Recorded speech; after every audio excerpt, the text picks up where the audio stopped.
So, eto na siya. Pagsuot, ang lakas maka-old money. Hindi siya simple lang. Ganda ng design niya. Super. Pero hindi ko type yung quality. And ang ganda rin ng quality. Bagay siya kahit saan. Quality. Super cutie. Ang hirap tanggalin. So, ano yung vibes?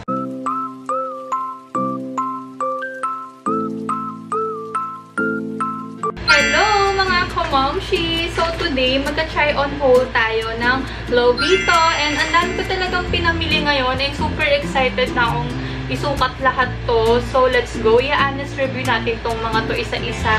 So, let's go! Ito muna yung unahin natin mga kamomshi. Maong siya na skirt. Ito siya sa malapitan ha. Para makita nyo yung details isa-isa. So, ayan. Maganda yung quality nito in fairness. Alam nyo mga moms, yung Lovito, para siyang Shein. Pero mas maraming mura sa Lovito. Ito yung details sa malapitan. Ayan. And ang ganda rin ng tela. Let's go. Sukat na natin. So, eto na siya. Pagsuot. Ang ganda! Hindi, ang ganda niyo mga momshi ha. Feeling ko, hindi lang siya bumagay dito sa denim. Hindi ko alam. Ayan siya.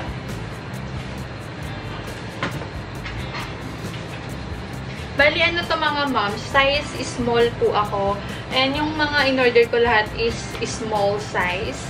Diba, ang ganda rin ng fit niya. Like, ang lakas mayaman style. O pa. Pero try natin yung ibang bottom kung babagay siya sa iba. Wait. So, eto na siya mga moms. Diba, mas bagay siya. Ayan. O, makapal din yung pagka-silk nito mga moms. Kasi nung ganda pala, ang lakas maka-old money vibes. Parang ganun. Or feeling ko lang. Maganda rin naman siya mga moms. Pero feeling ko, hindi lang siya bagay sa baba. Sa bottom. Ang unique ng style. So, ganito siya sa malapitan. Kailangan lang talaga plansyahin para mas ma-appreciate. And super mura lang niya, diba? Wait lang mga momshi. Ang ganda nito as in. Tingnan nyo sa likod, diba? May pa-ribbon pa siya. And ang ganda rin ng fit. Ayan. As in, ang ganda niya. Like, super ganda. And ang unique. Bet ko siya. Kinikilig ako kasi ang ganda. Siguro kailangan lang ng seamless bra or black na bra. Para maganda tingnan sa likod. So, ayan. Bilhin nyo to mga momshi. Ang ganda. Wait, ang ganda rin nito mga kamomshi. Tingnan nyo. Ang lakas maka-old money vibes, yung style.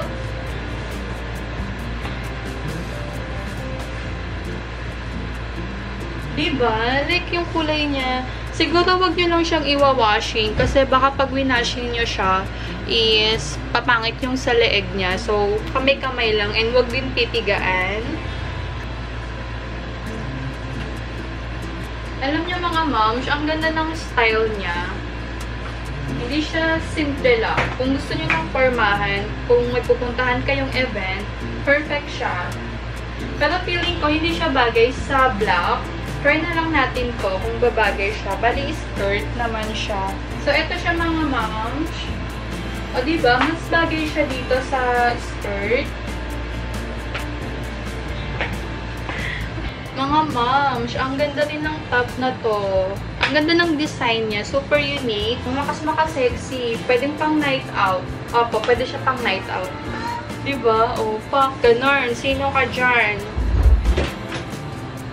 Milk? Ha? Milk? Yes. Yeah. Ito naman mga moms, hindi ko type. Okay lang. Kasi mura lang naman siya.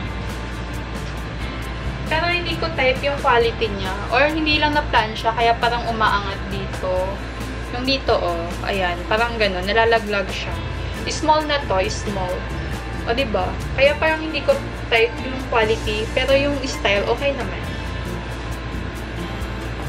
So, ayan. Bagay ito sa mga, trouser, gano'n. Hindi lang siya bagay dito. Ganda rin ito mga momshi. Ayan.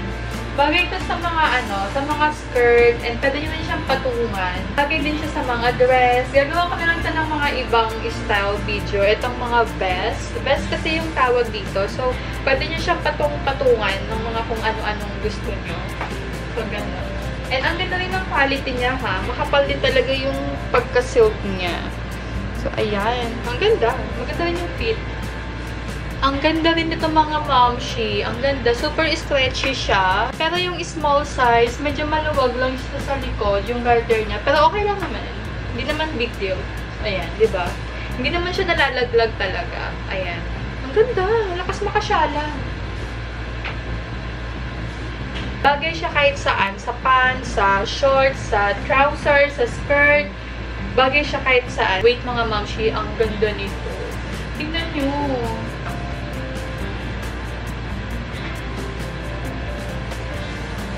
Diba? Ang ganda. Ang ganda ng fit. Ang ganda ng design. Ang ganda ng tela. Ang ganda ng quality. Lahat maganda. Wala akong masabi. Wala akong maipintas. Ang ganda. OMG, kinikilig talaga ako. Ang ganda. Sabihan nyo na akong OA, pero ang ganda nito. Ang cute nito mga momshi. Super cutie.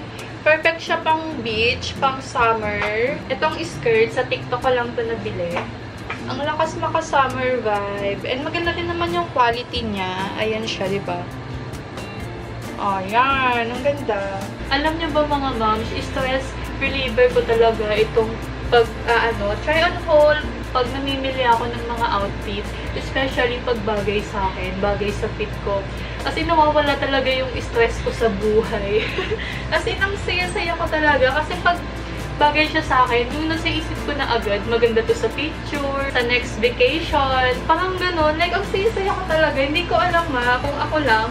Comment kayo mga momshi kung ganun din kayo. Feeling ko lahat naman ng babae, diba, pag may bagong damit, lalo na pag cute. Ang saya-saya. Ang cute nyo rin mga momshi.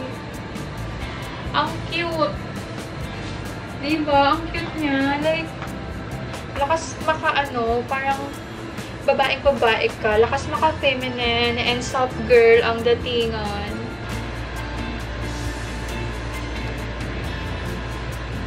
For me, okay naman siya. Kaya lang, dapat yung suot yung bra dito is dapat yung yung bra na dinidikit. Yung silicone bra, yung dinidikit. Kasi pag yung bra nyo is malaki, katulad nito, ayun, nakikita siya, nakikita sa gilid, ayun. So, dapat, siya, silicone bra, or yung bra na white, or mag-tube kayo. Pwede mag-tube. Okay naman siya. Siguro ako mag-tube na lang ako ng puti. So, ayun. And yung tela niya mga momshi, makapal, hindi siya kita yung panty. Ayan, hindi kita yung panty. So, okay naman siya. Lagyan na lang ng tube na white para hindi makita sa gilid. Ang ayaw ko lang din dito mga momshi, kasi siya, ramper. Pag naiihi ka, ang hirap palang tanggalin dito, sa likod. Nakikita nyo? Ito, ang hirap tanggalin. So, kung nakaihi ka na, hindi pa rin natanggal yung damit mo. Alam niyo mga moms, natanggal agad yung botones. Kasi, napalakas kasi yung ko kanina, yung suot. Pinilit ko kasi yung hinila ko ng ganun. So, dapat pala dahan-dahan lang yung mga botones kasi hindi siya ganun katibay. So far, yung quality niya mga momshi, yung tela, maganda naman. Hindi siya yung mainit sa katawan. And ang lakas maka-channel vibes. Diba? And ano na lang yung gagawin ko, ilalagyan ko na lang nito na parang butterfly. Yan, mas cute siya, diba? Siguro yun yung reason kaya nasira para lagyan ko nito. Lakas maka-old money yung vibes. So, yun na po lahat. Yung mga pinamili ko and ilalagay ko lang sa description box. Yung mga link, para hindi na kayo mahirapan hanapin. I-click nyo na lang yung description box sa baba. Para yung link na lang yung pipindutin nyo. So, thank you for watching mga kamomshi. I'm so happy na nagawa ko tong video. Kasi nga, na-enjoy ko talaga yung pagsusukat ng mga bago kong outfit. So, thank you for watching. And see you next time po ulit.